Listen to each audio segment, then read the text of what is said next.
Sure. So, yeah. So thanks for coming and doing this. Pardon me? So thank you for being. Yeah, you're very welcome. You're very welcome. It's actually it's a pleasure. I haven't done a Zoom thing in a while. there will be an Instagram thing next week with our guys from Barcelona, and the last Zoom thing I think we haven't done in a while. So it's been actually good to catch up on the media. Yeah, good. Refresh some practice. So where do you want to start? You took over. You came on at Koehler Ruprecht in 2008, right? Well, with the 2008 vintage, with the blendings of the 2008 wines, I started January 2nd because the first is a holiday. 2010. That's when I started. The blendings of the 2008 wines were made in 2009, right before the harvest, or right after the summer. So I already knew that I'll start in 2010. I got in contact with the new owner in actually already 2008 through Ted Lemon from Literoy. He introduced us, and we got in contact. And spring 2009, we decided that we want to work together. And the winery was purchased by them in July 2009, it's an American family, the Sauvage family, and Alan Sauvage, he's the guy I'm talking about, and his brother owns Burn Cottage in New Zealand, if that rings a bell, if you know that name, and that's how they know Kit Levin from Literoy, since he was consulting for Burn Cottage for quite a while. Yeah, and I worked for Literoy in 2006. Did a harvest, a summer actually, and the harvest there. So that's how I know Ted Lemon, and that's how the whole thing merged together. Yeah, but the estate is pretty old actually. It's the building. The oldest part of the building is used to be the cellar until maybe 20 years ago. Part of the cellar, and that's from 1500 something. That's the oldest part of the building. I think 1565. Yeah. I see it every day, but I can't remember. It's like one of those numbers you just like doesn't get into my head. The main building is from 1730 something, 32 I think, and then we're in the middle of the village, so things grew. From probably generation to generation, and then that's where someday they started a barn, or the main house was destroyed in the 30-year war, and after the 30-year war they rebuilt the main house, and then they started to build the cellar underneath the next house, the neighbor house, and the cellar we work in right now is built in the 60s and in the 80s. And we just started working with a new craft bed from last harvest on. Well, the roof is on from last harvest, so we already worked 3 harvests ago with a new craft bed, which is nice. And the gates will come next Wednesday, so it'll be. I think whether a pigeon or an owl is living in there right now, so I'm waiting for the gates. The gates will come Wednesday, and then that's the newest addition to the winery. Then, so we're not like a lot of French or Italian or even New World wineries where the vineyards are around the winery. We are the vineyards are around the village, and the winery is in the town. So and there's more and more wineries, moving out of town. But we decided to stay inside the village and try to make it work there. Just because we have the building, we have the we have the cellar, underground cellar, and that's basically all you need, right? And it's that you don't always need fancy buildings to make good wine. Right. Yeah, you can build a fancy building anywhere, but having an old underground cellar like that Yeah, that's exactly, and that's why we don't have any plans to move out. So it's all good at the situation we are, and there's no way to expand right now. But the situation is pretty good. So we have about what's that, about 28 acres as a winery, and we do produce around 80 to 100,000 bottles a year, depending on the vintage, and that's enough space in the cellar, so we could do probably 35, 40, 42 acres maybe, if we want to expand. But right now everything is good, and the week has 7 days, so we're already busy 7 or 6.5. So why grow when things go well? Let's put it this way for now. Right. And also we have sustainability doesn't stop in vineyard. It should also be part of the economic process, and that's why we don't want to grow too fast and too rapid. Yeah. So that's kind of the philosophy of the wine region. Yeah. Okay. Not only old school winemaking and barrels, it's also part of the thinking process of how we want to grow and kind of grow organic if we want to grow. Yeah. Another, if we want to go to the history, it's named Koehler Ruprecht. So it's two names, two last names, and that is because of it's been for a couple of generations. It's been girls who gave the name with the wedding away, or with the marriage away. So they took on the name from the husband, which means Miss Ruprecht married Mr. Koehler, and then Miss Koehler married Miss Philippi, and Miss Philippi, she then had a son who was not married and did not have kids, and he was the guy who sold the winery. That's the reason why it's no longer in the hands of the family, because he's still alive, but there's no more people from the family who were able to take over. And that's and the reason to keep those two names, because those names, Mr. Koehler was one of the first ones who made the estate a little bit more famous in the 1920s, that's when he moved to Kallstadt and married Miss Ruprecht. When he joined the Natural Wine Auctioneers, which is the pre-organization of the VDP, if you know what the VDP is, the ones with the eagle on the cap. And he joined with the Koehler Ruprecht winery. He joined in 1926 the Natural Wine Auctioneers. And since then, or maybe even before then, but since then, guaranteed, the winery has not used any sugar to chaptalize wine, and to not a deacidified wine, not acidified wine. Acidifying wasn't allowed until 2003, I believe. Yes, 2003. So there's no deacidification, and that's kind of that's the first time in as far as I know, in wine history, that we talk about the word natural wine. And the Natural Wine Auctioneers were founded in 1908 in the Pfalz region, actually, and then they merged together with the rest of the Germany in 1910.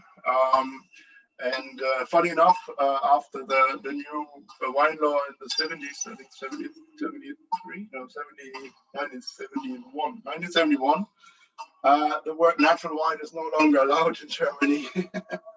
So you can, I mean, we can talk about natural wine, but you can't put it on the label.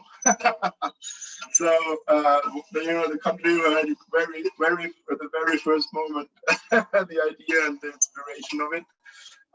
It's not allowing you to put it on the label anymore, which is a little bit funny, but that's how Germany sometimes is. Sometimes a little too specific. But also, I mean, in terms of what natural wine means today, um, the discussion would probably be a little bit more controversial than not only adding, sugar to chaptalize the wine. But that's their original idea, and that's what Mr. Koehler then believed in. And then when they had the daughter, Little Miss Koehler, and then she married Mr. Filippi, who was one of the Geisenheim trainee, and he like then the son-in-law, but he followed the rules as well. He didn't even back in the days they were starting experimenting with enzymes, slowly adding enzymes to the juice to clarify quicker the wines, and he refused to do that, so he kept the tradition of his father-in-law, which is sometimes a little, can be a little tough to follow the father-in-law, but he did it.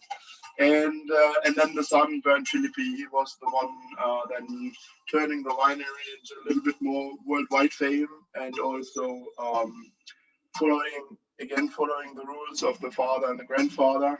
What was I going to say? Also starting with using barrique barrels. So he's one of the first ones who did use the small French barrique oak barrels for Chardonnay, Pinot Gris, Pinot Blanc, and Pinot Noir, and he moved a little bit more towards dry wines in the 80s. But that's what happened nationwide in Germany. So before that, in the 70s, 60s, 50s, most of the wine was sweet wine. Well, actually, these days, the majority is still not dry. It's still, I think it's almost 50% dry wine, and the rest is then half dry, fine herb, and sweet. So Mr. Bernd Philippi, he turned the winery into almost like 90% dry, and these days we are almost 95% dry, I would say. Yeah. We gave up on the barrique barrels for Pinot Blanc, and we gave up Pinot Gris totally. we do make Pinot Blanc and Pinot Noir, but for the barrique barrels we do a little bit of a version for Chardonnay and Pinot Noir. That's what we do these days. Those over-oaked wines are history in our history as well, in our winery as well. Yeah. Is it common there in the Pfalz to grow a lot of to grow Pinot Gris and Pinot Blanc and Chardonnay? Are Chardonnay? Yes. Chardonnay actually, we were not allowed to plant Chardonnay until 1990. Okay. So it's funny enough, we have a lot of varieties, a lot of like, I don't know, maybe 100 varieties or 60 to 100 varieties we are allowed to grow, but Chardonnay we were not allowed to grow until 1990. Our oldest Chardonnay planting at the estate is from 88. A suitcase clone brought back from the US actually, so it's a Venti or Swan or something. Cloned, and then they planted that in 88 with like a third of the row Chardonnay, and then a tenth of the row Pinot Blanc, and then another third of the row Chardonnay, another tenth of the row Pinot Blanc, to compare the varieties, because Pinot Blanc was allowed to plant. And then they see, the authorities decide if the variety is good enough for the terroir, for the climate. And then they did the approval within 2 or 3 years that in 1990 we were allowed to start planting Chardonnay. But in general, yes, especially the Pinot varietals are, which is Weißburgunder in German, Grauburgunder, Spätburgunder, and Schwarzriesling, Pinot Meunier. That's the only one we don't use the word Burgunder, which is Burgundy in German, with it, are very traditional in the area, especially the Grauburgunder, the Pinot Gris, also called Ruhrländer, if you've heard that name. That's the first time in the Middle Ages, Mr. a little bit later. The Mr. Ruland, who was the cellar master of the Archbishop of Speyer, which is a town on the Rhine River, like 30 minutes away from Kallstadt. He was the first who did pick those grayish berries separately. So he was basically, what we know, the first one who picked Pinot Gris separately and fermented it separately. Before that, they were all mixed, grown together and then fermented, mixed together. And from what we know, what we learned at least in Geisenheim, is that those Pinot varietals, they all come from the Lake Constance area. So which is about 2.5 hours south, bordering Switzerland. And back in the days, this used to be the kingdom or whatever something of Burgundy. I'm not sure if it's been the king of Burgundy or the Prince of Burgundy or the Duke of Burgundy. The Duchy of Burgundy, yeah. Exactly, and that's why that's probably the reason we call those varieties Burgundy varieties. But they have a real tradition in our area. Yeah, Riesling actually is not that old. Riesling is about 500 years old, I think, only. Okay. And the Pinot varieties are older than that, so they have a higher, almost a higher tradition. Yeah. Chardonnay not this old, like I said, but I'm sure there was a lot of Chardonnay grown before, because just it looks almost the same like Pinot Blanc, right? Okay. And it's just a little bit of difference on the leaf, and the rest almost looks alike. So I'm sure there was a lot of Chardonnay before sold as Pinot Blanc. Okay. Yeah. But yeah, and then also Gewürztraminer is a very, very local variety. We have a vineyard about 30 minutes south of Kallstadt, which they say is about 450 years old, 450-year-old Gewürztraminer vineyard. You can still drive by on the road, which is pretty amazing. So that's an old variety. Muscatella is an old variety. So there's quite a bit of other varieties than Riesling traditional to the area. Yeah.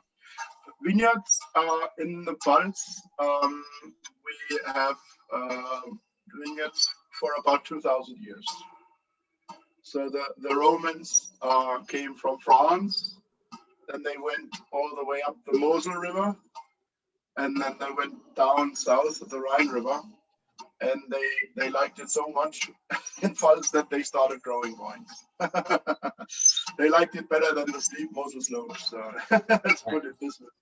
And so actually one hill south of Kallstadt, there are the remains of an old Roman farm and an old Roman press house. So that's how you can see that we really have an old 1,000-year-old tradition of winemaking in the area. It's like it's almost as old as our beer tradition. So it's a little bit strange that Germany is always connected with beer and not this much with wine.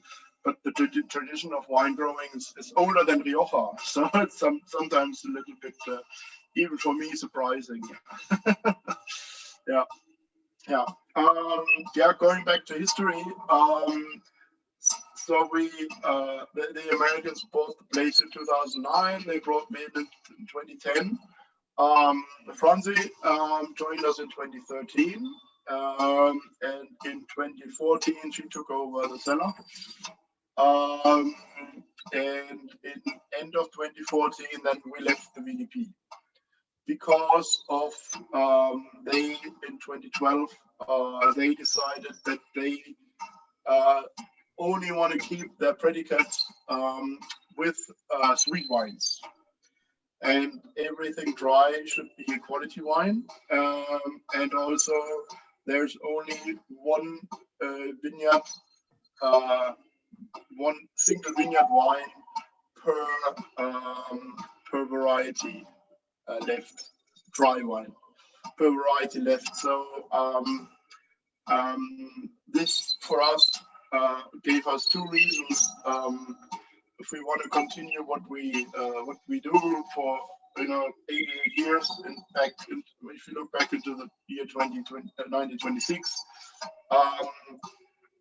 to make a dry wine, the dry wine would automatically be a quality wine. So we could not longer guarantee that it's not been a chaptalized wine on the label. We can only tell you, but it's not been guaranteed.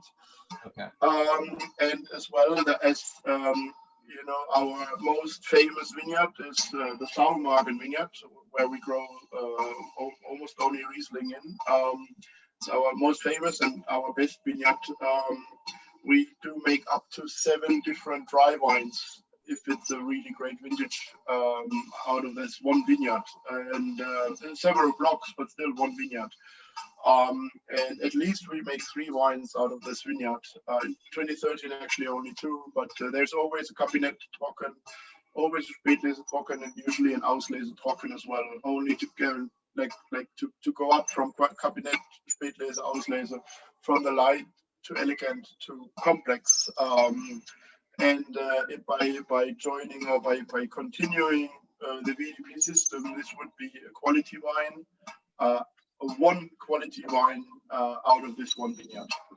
So we would have had to give up the whole philosophy, which we built up for 88 years. So we decided to rather leave the VDP association and wish them luck, and for us to continue what we've done and what we do best. Yeah. And this is pretty it. This was the last big mark in history of the estate, and since then, it's life is good. It's always good when you can continue your traditions, and your philosophy, and live the life, the way you think it's the best. Yeah. At least winery life. Yeah.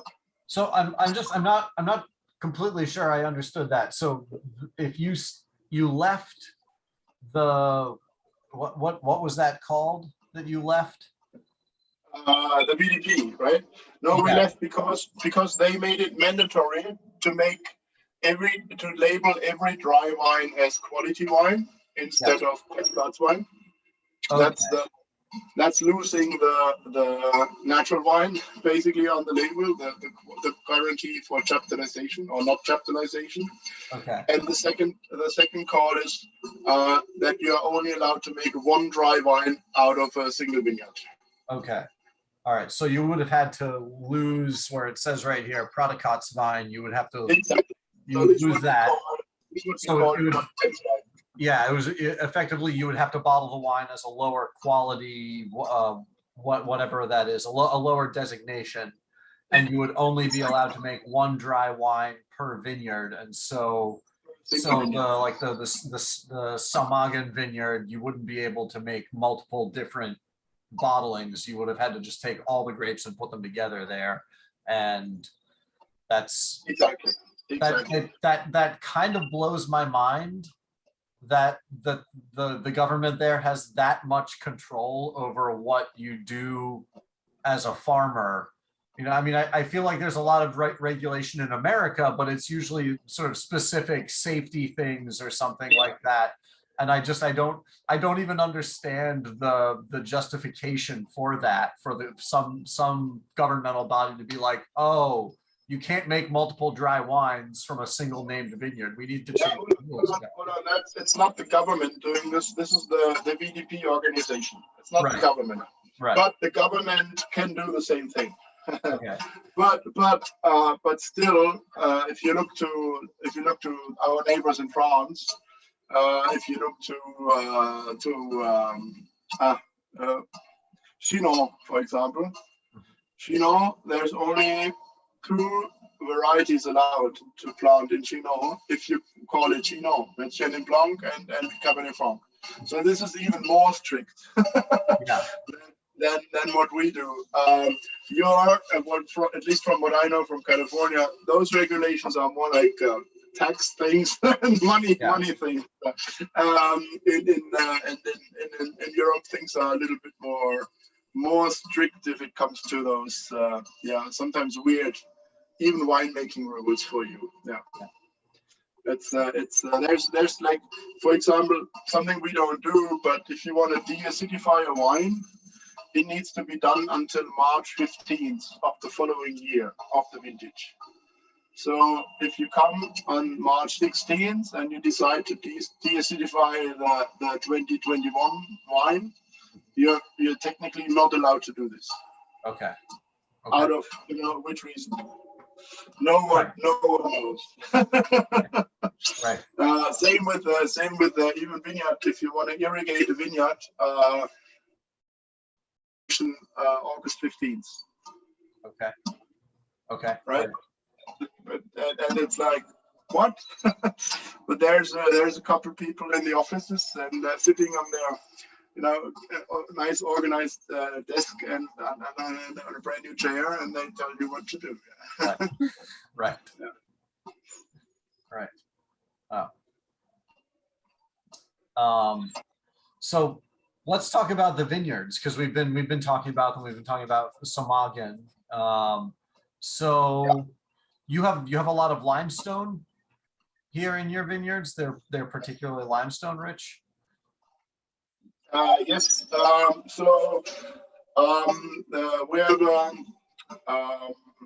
We're basically a lot of different types of soils around the village. Most is limestone, and then there's a little bit of loam, less than loam, and also gravel and sandstone. And then it's yellow and red sandstone. It's a mix of it. And the closer you go to the Rhine River, the more gravel we have. And then in the middle, there's a block of loess. And if you as close as you are to the forest, it's only sand. Okay. It's like like 10 feet deep of sand, and then it's sand rock. Okay. And then the next layer above the sand is the limestone and the chalk, which is the same as in Champagne. And then the same as in Britain. It basically ends with us because of the Rhine River then. And then right at the Rhine River, there's a little bit more loess and loam, but that's very fertile land for vegetables, lettuce, and some orchards as well. Yeah. And and if you imagine limestone, there's a few vineyards which are directly on limestone, and then but the Saumagen, for example, there's a little bit more loess and loam, which is calcium rich, so the root can take it much better. Yeah. There's another wine we have, which is the Chardonnay Annaberg, and the Annaberg is limestone for the Chardonnay. There's the Steinacker vineyard, which Steinacker translates into stony acre, stony field, and that's exactly how the soil looks like. It's gravel and sandstone. And actually the oldest in the vineyard by name, in the village by name, the Steinacker vineyard.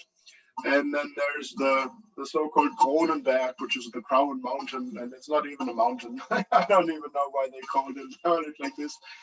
This is a little bit more gravel, and we don't have vineyards there. We have one vineyard there, but that's not to mention. But the main vineyards we have is then in Saumagen. And the Riesling you have today, the Cannstatter Riesling, is the Riesling from the village. It's a vineyard blend of the 2020, actually, of all the vineyards we have. So Annaberg, Steinacker, Saumagen, and this is it. Okay. Hold on, there's a Kreidkeller as well. A Kreidkeller, which translates into chalk cellar. And when you come, you can see the chalk, and that's why they named it after that. So you can immediately see the difference. Yeah. So it's the perfect blend actually of the village. What you can have in the Cannstatter. Yeah.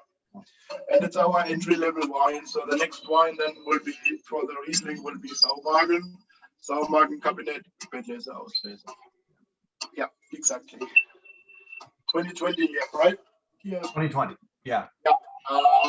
bottled last year in July. Yeah. Okay. Oh, hold on. Last year June. Yeah. In June. June. Yeah. Like every other wine we make,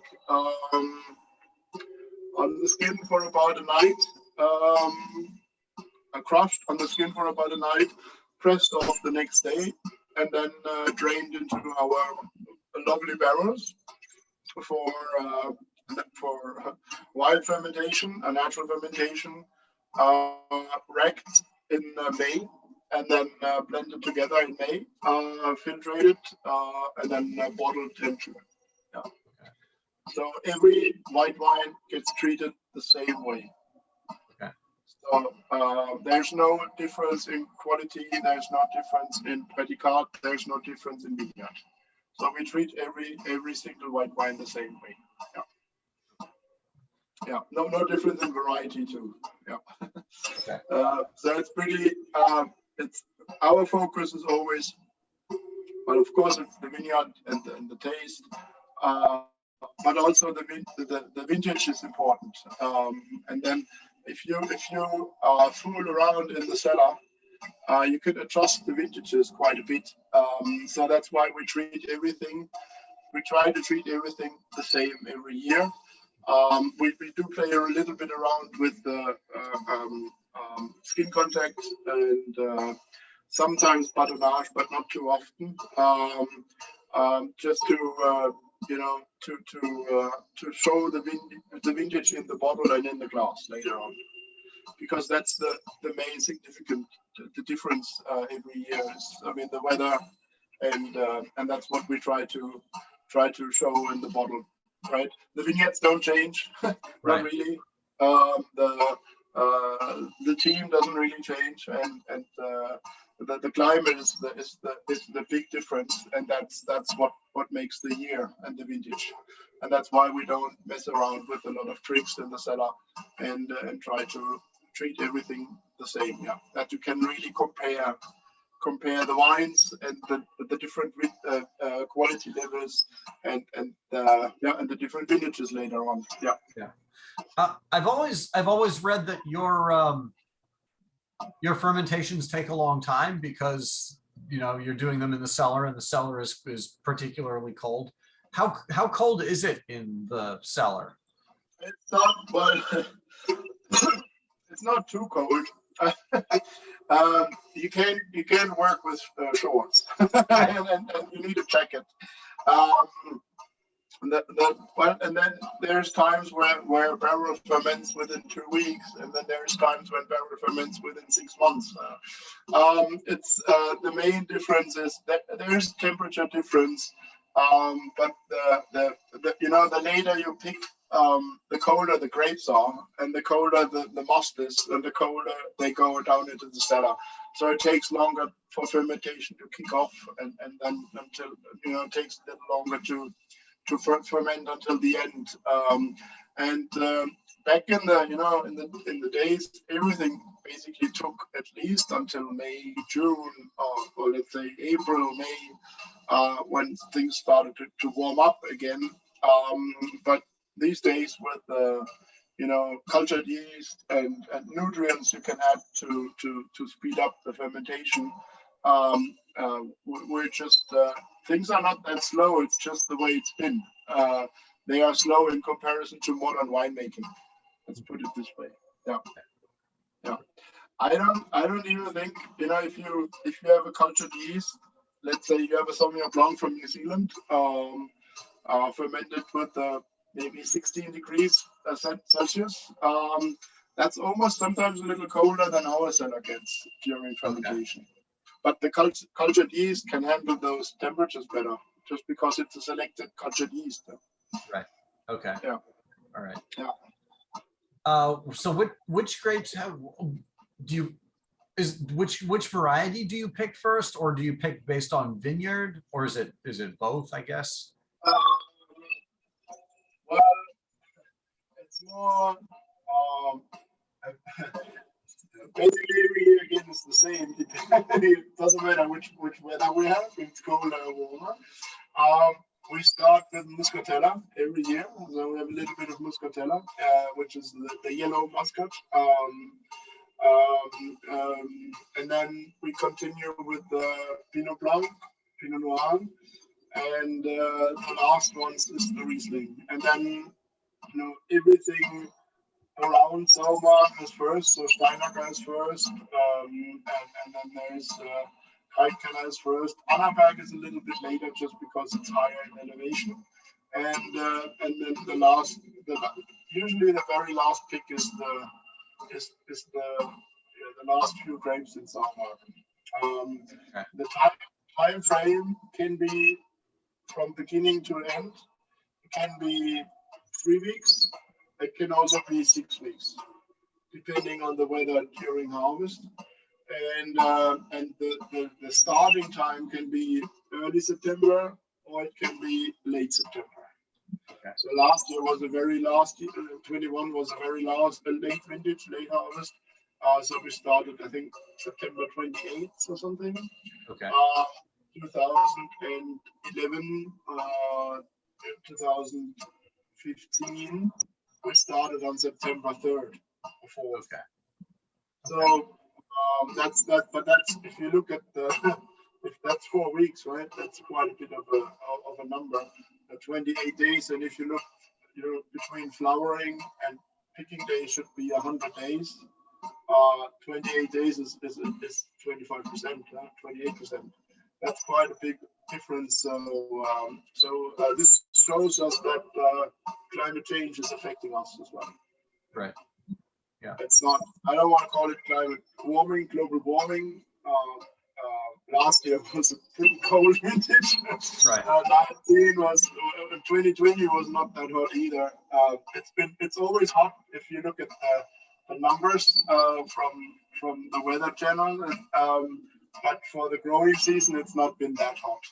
So for us, 21 was a pretty cold vintage, pretty average, almost like a classic vintage, actually, almost like back in the 90s. Okay. So there is so I would rather call it climate change because it goes from up to here. It's like within a year. It's crazy sometimes. Right. Not as stable as it used to be in the 1990s. But in general, grape quality is still benefiting, or German grape quality is benefiting from the climate change. Okay. Yeah, if it comes to acidity, sour Riesling there's almost no more sour Riesling because of it's getting warmer and warmer. Yeah, which can be nice. If you've had a bone dry sour Riesling, you know what I'm talking about. Okay. So I've got three different of your wines here. I've got the 2019 Pinot Blanc, 2020 Karlstadter Riesling, and then the 2018 Pinot Noir. I was going to start with the Pinot Blanc. Does that make sense? Makes sense, yeah. Okay. I will not taste with you, but I remember the wines. That's okay, yeah. Like I said, winemaking, same to the Riesling. The only difference is it's picked earlier. It's fermented in a little bit more of a bigger barrels. So it's fermented in 1,600 liter barrels and 2,500 liter barrels. Okay. Some in 1,200 liter barrels. Just because we only do one wine out of this Pinot Blanc, which is this wine. So we use a little bit larger barrels for it. And then fermented like everything else. Is that, if I can just clarify, so you use larger barrels for the Pinot Blanc just because you have a larger volume of wine. It's not a technical winemaking decision. You don't use larger barrels because you think the Pinot Blanc responds to them. It's just that you have more Pinot Blanc, so you use bigger barrels. Exactly. Yeah. Okay. In general, we have more Riesling, but we have more Riesling blendings, bottlings later on, and we have only one Pinot Blanc bottling. That's why we use larger barrels. Yeah. Right. Okay. Yeah.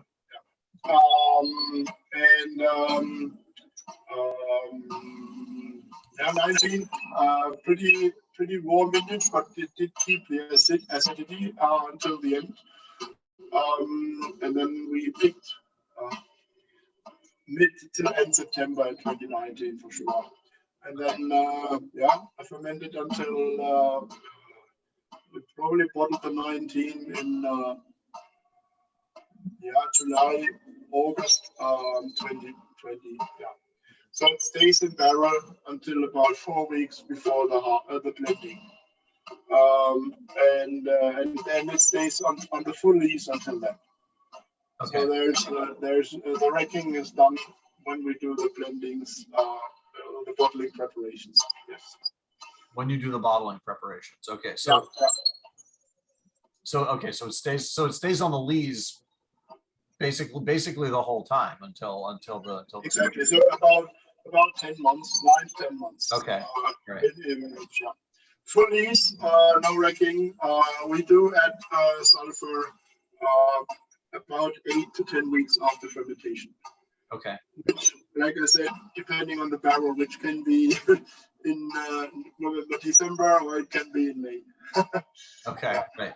Yeah. So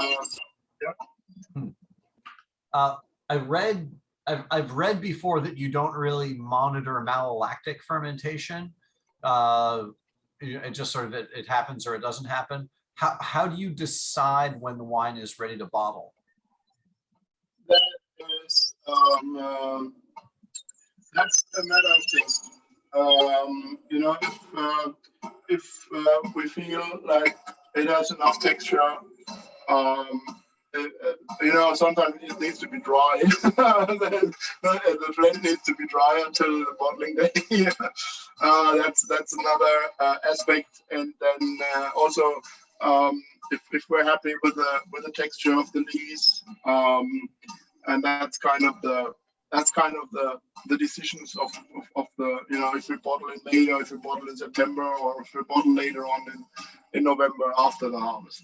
Yeah. Okay. Those are the main criteria for all of the wines. It needs to be the flavors are not that important actually, because since we have it so long in barrel, and if we do wild lees and we do long lease contact and the micro-oxygenation from the barrels, there's no citrus flavors. It's like there's no Granny Smith, or there's a little bit more peach. There's a little bit more. It's in general you can say there's a little bit more yellow fruit or orange fruit and all that, but you can't specifically call it like gooseberries, right? So the texture in the mouth feel is more important, and to me the balance is the most important part. It needs to be like a harmonic wine. The balance needs to be good, and if I think it's good, then we'll bottle. Yeah. Okay. Yeah. Usually it's about the time frame between May and July or August. Yeah. Okay. All right. Wow. It's beautiful. It has great acidity, and that's what I love about these wines, is that they're ripe. It's juicy, but it has fantastic acidity. That it's a very lively, like vivid, energetic wine. Yeah. But it also has a saltiness to it. It's that acidity and saltiness at the same time that like just grabs my palate. That really is really exciting, and it is really well integrated. I've always loved this Pinot Blanc for the acidity and the minerality that it has, and the balance between the two. Thank you. That's what we try to look for. It'll be a little bit 2020, 2021 will be a little bit higher acidity, even a little bit more crisp. But that's because of the vintage then again, and our policy of not de-acidifying. So again, it's still a Pinot Blanc. It's a little bit 2020 will be a little bit more on the Jurassic side. Okay. Let's put it this way. Also interesting.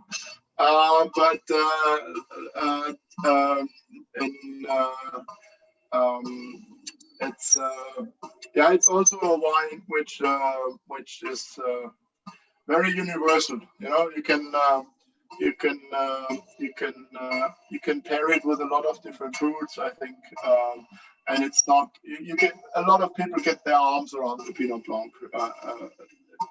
Yeah. I would say, yeah, yeah. And if it comes to malolactic fermentation, I was just see I totally lost my mind.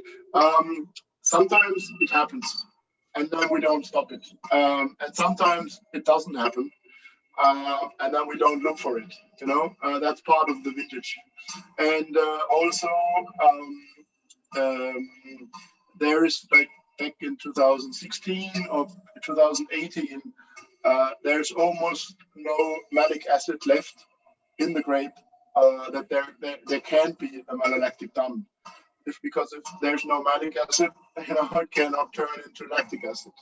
And that's why in those vintages, those are the best, because you don't need to almost fear it that it's happening, because there's no malic acid left. It's all evaporated and it's in the air. Okay. And that's why we don't look for it. We just go with the with a vintage again. Yeah, if the barrel wants to make it, it should make it. Mm-hmm. There's no break from us. Yeah. I can't argue with the results. The wine is fantastic. The wines are always delicious. So I can't argue with you on You better not. You're obviously doing it right. Thank you. I do my best. Yeah. All right. Now I'm on to the second wine. So the 2020 Kaltstadter Riesling. Mm-hmm. So different vintage. A little bit warmer. The acidity is not that high in 2020 than it was in 2019. 2019 there was a little bit more fruit flavors. 2020 has a little bit more herbal characters, I would say, to the wine,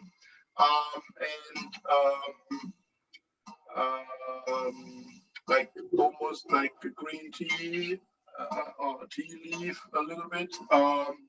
And also a very, very interesting vintage and a really good wine for the money. For the Weiss Burgunder as well, the Pinot Blanc as well. What was interesting about the vintage? Well, it's been the COVID vintage, right? That's when the whole year was a little bit of the first year, I think, for all of us living with a pandemic. Yeah. Fearing that we won't have enough pickers. Right. Who usually come from Poland. And then I mean, for everyone, the year wasn't like expected, like it what we all thought it'll be. And then came this beautiful harvest of 5 weeks, perfect weather, nice weather, really beautiful grapes, and like it has something etheric to it, and that's why it's been so so interesting as a vintage. You always have to see the whole year, yeah. and not only the last like 4 weeks of it. And so it's been a smooth growing season. Everything was almost like a little too easy for the circumstances we had worldwide. Yeah. And the fear we had that we'll get COVID, or we'll not have pickers, and we'll not have people to work for us. And for that, it's been pretty good. Yeah. And this is a blend of 3 different vineyards of. There's an Annaberg, 4 different vineyards.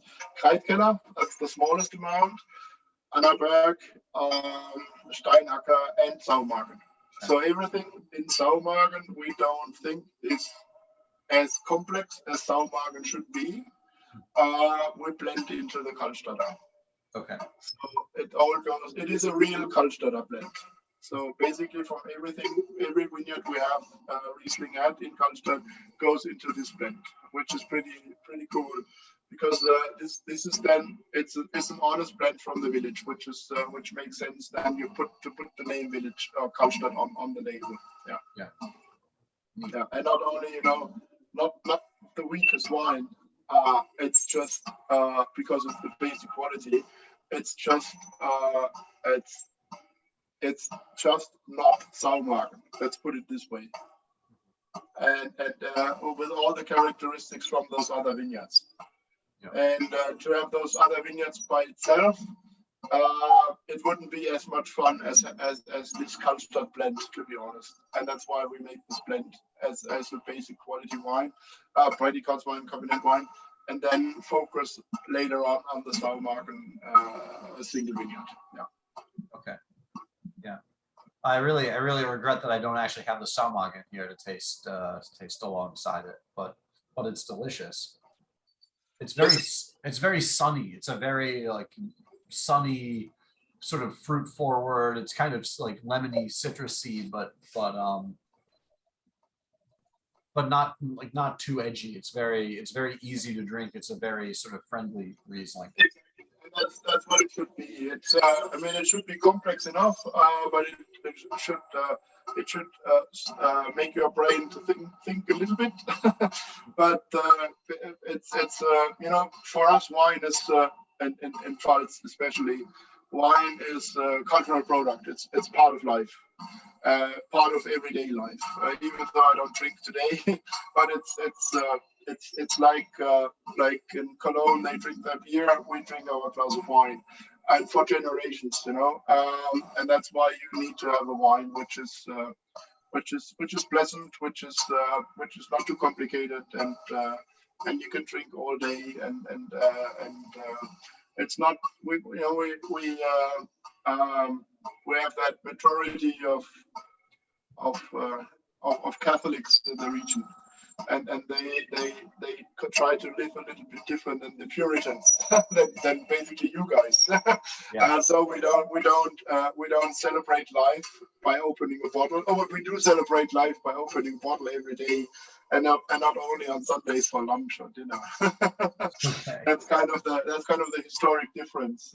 If you look to northern Germany with a little bit more majority of Protestants, and the difference to the southern Germany with a majority of Catholics, and then you realize that wine is part of our daily life.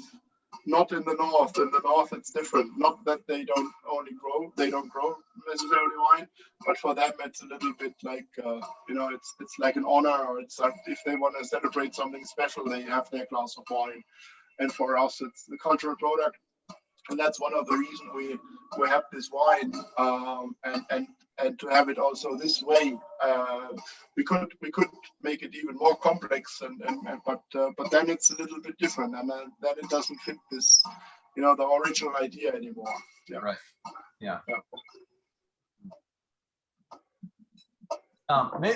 Maybe I missed it. Maybe I wasn't paying attention, but I was just curious. So the Pinot Blanc, is the Pinot Blanc a single particular vineyard that it comes from, or is that a blend of vineyards? No, it's a blend. There's a little bit of Pinot Blanc in Sauermarken, planted within those Chardonnay rows from 1988. Right. And then, but the majority, there's a little bit from Steinacker as well, but the majority is from Annaberg. Okay. And since it's only one Pinot Blanc, we only call it Pinot Blanc and don't mess with the village and the vineyard. Okay. And Annaberg, It's simple. Yeah. Annaberg is more sandstone, right? Yes. In the part where the Riesling, we also have a little bit of Riesling there, and Weißburgunder grows, and a little bit of Scheurebe. That's more sandstone, and where the Chardonnay is a little bit more limestone and chalk. Right. Okay. Yeah. Okay. All right. Cool. So now I'm going on to the third wine. So the Pinot Noir. So 2018. So we've got three different vintages. We're going 2019, 2020, and 2018 here. Exactly. And also a Cabinet Trocken, right? Also Prädikats wine. Yeah. And it's bottled in 2020. Okay. Spring, May, I think in May 2020. April, no, I think May or June even. And it's for the Pinot Noir. We have two different wines usually. Like I mentioned before, we still have this Barrique Pinot Noir, which is basically only sold here, with new oak and a little bit higher priced, and the different clonal material, a little bit different fermenting process. And then we have the Spätburgunder, the Cabinet Trocken in the flute bottle. Yeah. And this is our 98% of this wine we export. Okay. Most goes to the US, but also to Brazil, to Australia, to Canada, and that's what people from around Germany, even to Paris, even to France, and which makes me pretty proud to sell Pinot Noir to France. It's that is this wine you have in your glass is what foreigners expect from a German red wine. Yeah. Nothing, over oaked, nothing too fruity. Just a classic nice red wine. And we happen to make a pretty good one. I mean, the success is on our. I could sell double the amount of wine of this wine actually, which is pretty cool. And it's destemmed, it's fermented on the skin for about 2 to 4 weeks. Also native fermentation, not chaptalized, and then we press it off and have it in 2,500 liter, 1,200 liter, and old barrique barrels, and some 600 liter barrels too. Old barrels, aged for 1.5 years, and then sometimes 2 years, and then we put it up, blend it. It's not filtered. If you look, you can't look through. It's not filtered, so it's a little cloudy. And then we put it in bottle, and every year people love it. And it's a reason for that. So I'm pretty happy with that wine. In 2018 was a warm vintage, so we did, even though it's been a warm vintage, and it's been a warm year, but a cooler harvest. So it's been a long harvest, 6 weeks of picking, and this year we did not make an oak Pinot Noir, so we only made this wine out of this vineyard, this vintage. Yeah. A vineyard blend as well.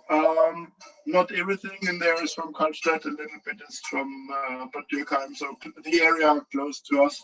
Mainly limestone, gravel, and sandstone. A little bit like the Karlstadter, but a wider range of vineyards.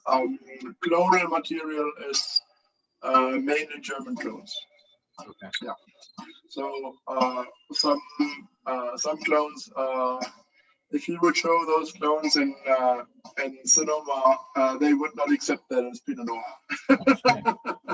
So it's bigger clusters and bigger berries. But okay. you know what the heck? It's a good wine. That's what it needs to be. Yeah. That's really interesting. It tastes like Pinot Noir to me. It's clearly Pinot Noir, but I don't think, if I was blind tasting this, I don't think I would ever think that it was a red Burgundy or that it was California Pinot Noir. I might, you could maybe trick me into thinking that it came from Oregon, but even then, it doesn't. Tasting it, it doesn't taste like an Oregon Pinot Noir. Oregon Pinot Noirs to me are often a little bit more angular and a little sharper and have a little bit more tannin and stuff. And this is darker and a little bit more grittier and sort of irony and a little bit more earthy, but it's also the texture is really supple and kind of polished, and maybe some of that is because of the age, because it's 2018, so it has a little tiny bit more age, and it spent a year and a half in wood and stuff, but this just, it doesn't taste like a Pinot Noir from anywhere else, and it doesn't taste like it's trying to be a Pinot Noir from somewhere else. It tastes very German to me. It very much in the best, like I mean that as a compliment. I mean that in the best possible way, that this tastes very German. I do take that as a compliment. Because that is exactly what you said is what we want to have. We cannot. I can't actually hear what you're saying right now. The picture. Maybe now is the time. You hear me better? It's gotten very quiet. Every now and then I hear sort of like audio distortion sounds. Okay. Better now, maybe. It sounds like you're very far away. Okay. Aye. But I'm close. No. I'll try my headset. Oh, that may work. It's not.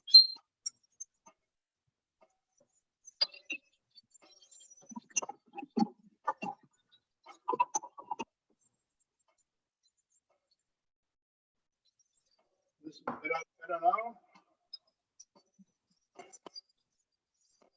Can you hear me better? It's pretty much the same, actually, surprisingly. Yeah. So maybe it's the internet connection. There's something. Maybe. Yeah. Maybe.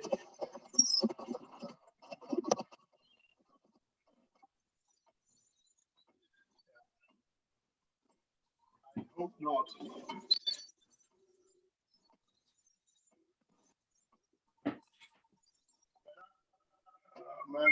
Then I can change it probably.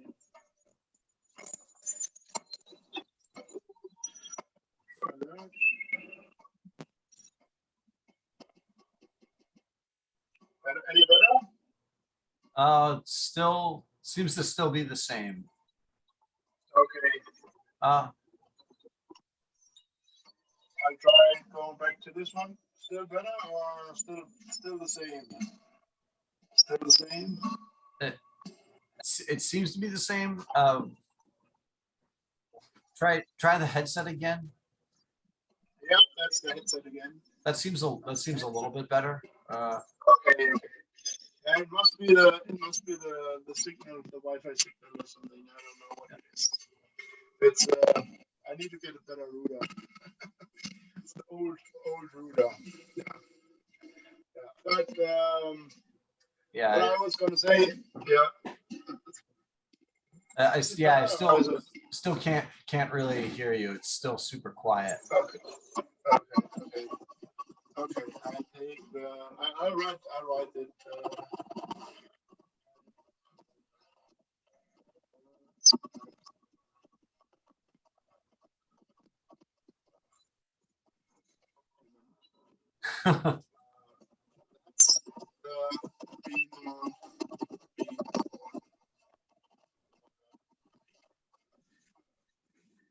Yeah, it is delicious, and it's very, very well balanced. It's very balanced. It's very polished. It's very elegant.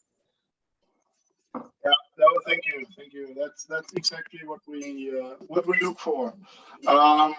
We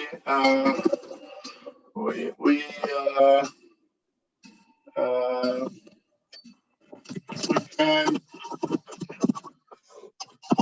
be Burgundy.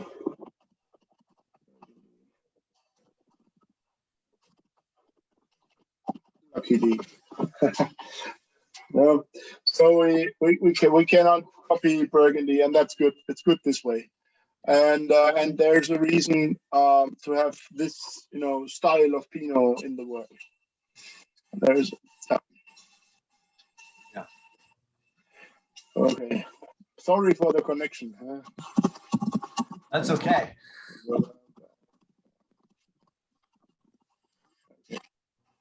No, that's okay. Like I said at the beginning, it's fantastic to be able to talk to you and hear from you about making the wines and how you approach it. And it's so interesting to really sort of hear and understand that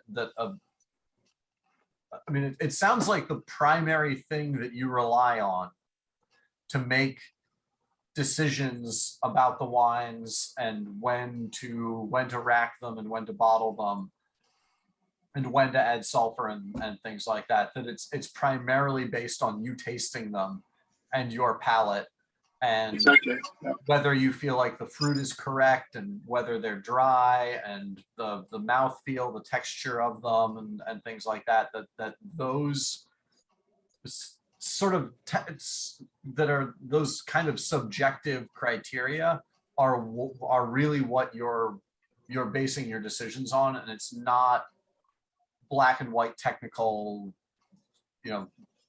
criteria or things like that, like black and white clear dates on a calendar, like saying that you can't irrigate after August 15th or something like that you're going with not gut feel, you're going with you tasting the wine and observing it and sort of knowing and understanding what's going on, but you're going with your subjective tasting and your palate, as opposed to any kind of specific hard black and white rules or scientific criteria, which is really interesting and cool to see and taste right now. True, and that's what that's what the whole winery is standing for almost 100 years now, which is good and then important to keep the tradition, and also to to make the wine I personally like to drink as well. Yeah. I can only make wine I like to drink myself. if I could make other wines too, but then that's no fun, right? Then it's business. Right. Almost more than a business, and that's not what why I'm in this business or in this industry. It's all industry. I've worked too long in California to say industry. We don't say industry because it's agriculture. It's not industry.